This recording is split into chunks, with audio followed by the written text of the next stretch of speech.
Last week, a legislative committee gave approval to a plan to shore up the Educational Retirement Board fund. The fund is worth billions, but it's also billions short of what it owes retirees in the future. The state has another large fund. This one is for public employees, the Retirement Association, and it's in similarly bad shape. Now, those shortfalls are called unfunded liabilities. They need to be fixed. So with us today to talk about who should be footing the bill specifically, from Common Cause, our old friend, Executive Director Vicki Harrison is back. Across the table from her, former New Mexico House Republican Whip Daniel Foley. From the Garrity Group, our friend Tom Garrity, master of perception, not deception, and editor-in-chief of New Mexico Law Review, Sophie Martin. No deception there at all. Now, Vicki, what was approved last week is a plan for employees who will collect pensions from the ERB to contribute more of their paycheck. Now, the state contribution would also rise, and as it stands, taxpayers contribute more as a percentage of that salary than the employees do. So something's a little upside down here. Let's start with the most obvious question I'm sure we all hear, because there's a lot of retirees out there that have worked for this state. How much more do I need to kick in if I'm still working and I'm near retirement age to make sure this thing's gonna be there for me? Because we're looking at another 500 some odd bucks for some folks over the next couple of years. That's a pretty big bite.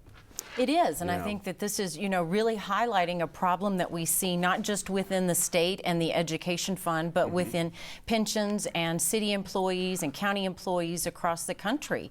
And, folks take these jobs and many times make less than they would in the private sector because they want to be a public employee, they want to provide that service, and that's part of their benefit package. So it seems unfair to change the rules midstream, but at the same time, we also have to look at the fact if you don't have the money, you don't have the money. And we have to be creative in finding ways to fund all of the programs that have been approved in the past. Absolutely. We're going to get to some of those creative ways. I like the way you express that. Now, Dan, when you were up there, this is not, you went through this, near the legislator at the time went through this every year, I'm sure. When people come to you and say, look, we have a huge problem here. We need to fix this, and nobody does anything about it. Well, it's so what's been on the radar here? for 20 years. Right. And every time they just kept kicking the can. For 6 or 7 years now, there's been national reports, partisan and nonpartisan, that say we're the worst. We're the worst state in the nation when it comes to these unfunded mandates, and have been for a long time.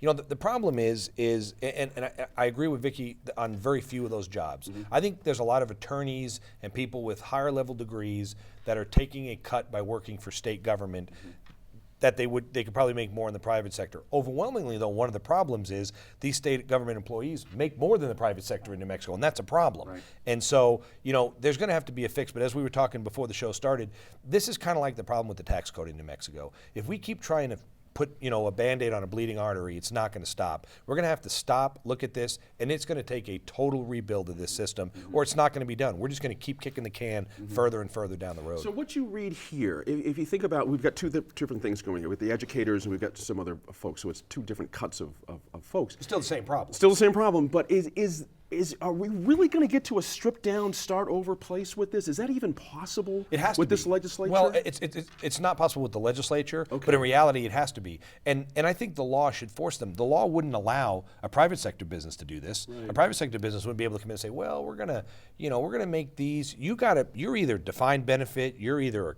a 401k. You don't get to kind of be these hybrids. Sure. And I think that at the end of the day, there's going to be some serious discussion about how much, who's contributing, but more importantly, this return to work problems, the issues where people are getting these state jobs at 18, 19 years old, retiring at 39 or 40, and then coming back to work the next year. Because remember, the system is supposed to be one where I have a job. When I retire, Sophie takes my job. Her contribution pays my benefits. Right. When she retires, and that's not how it's working. That's right. And so we're going to have to look at this, I think, in more than just a snapshot. They're going to have to look at this system in its totality and say, how do we truly fix this for long-term success? And I'm not sure they're committed to that. Sure. Tom, you've had some experience with this in your days at Senate staff, with ERB specifically.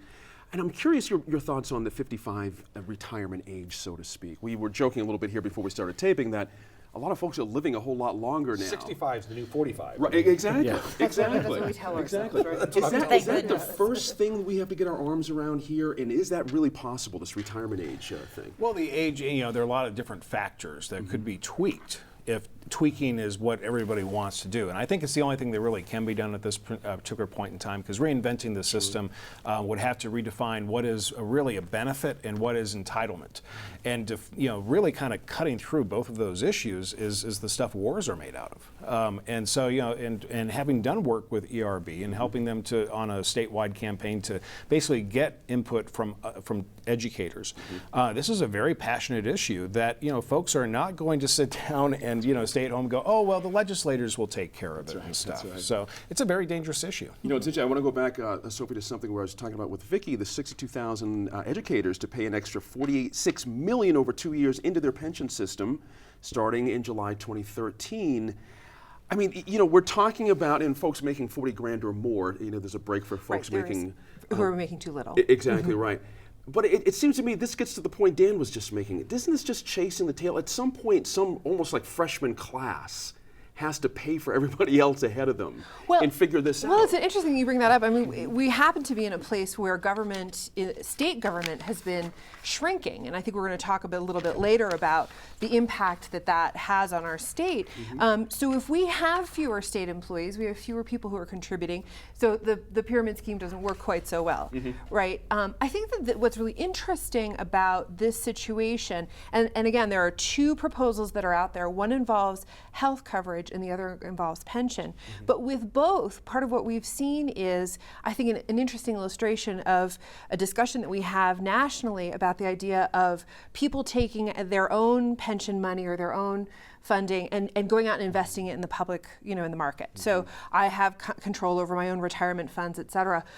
The state funds have historically been seen as very safe, because they've been once upon a time, they were put into very safe investments.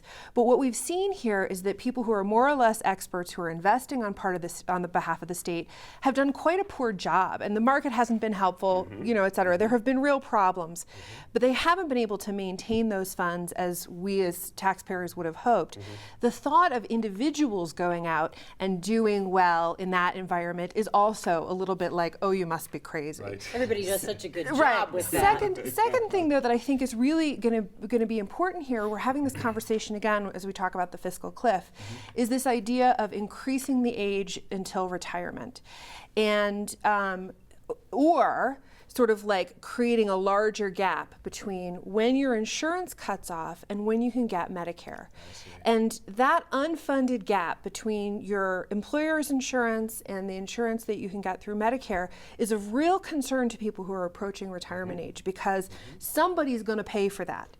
And what we're talking about in many cases now is taking the burden off of the employer or off of the government and placing it onto the individual who is at an age when they cannot often get decent insurance for a decent price. And so I think these issues that we're seeing here, and I apologize, I feel like I'm going long, these issues that we're seeing here are very much reflected in what we're seeing on the national stage. We are not alone in trying to figure this out. And I think to the extent that we can look to the larger community for bigger solutions, I think we would be well served. I appreciate that context of Social Security reform. We talk about retirement age, all kinds of things. It's sort of in the air right now, Vicki.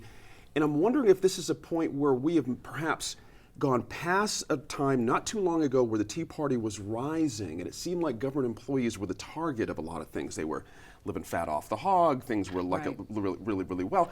Is the public appetite for kicking more into others' retirements? Do we have the will for that at this point, do you think? I mean, there's something there I'm not that really people sure. are... Yeah. I'm not really sure. I would really think that would actually poll pretty low. Okay. Especially because so many other people are struggling to keep their homes, struggling to keep their jobs. And, we've seen that when the economy gets worse, people tend to, they don't necessarily care about everybody else so much because they're worried about their own family.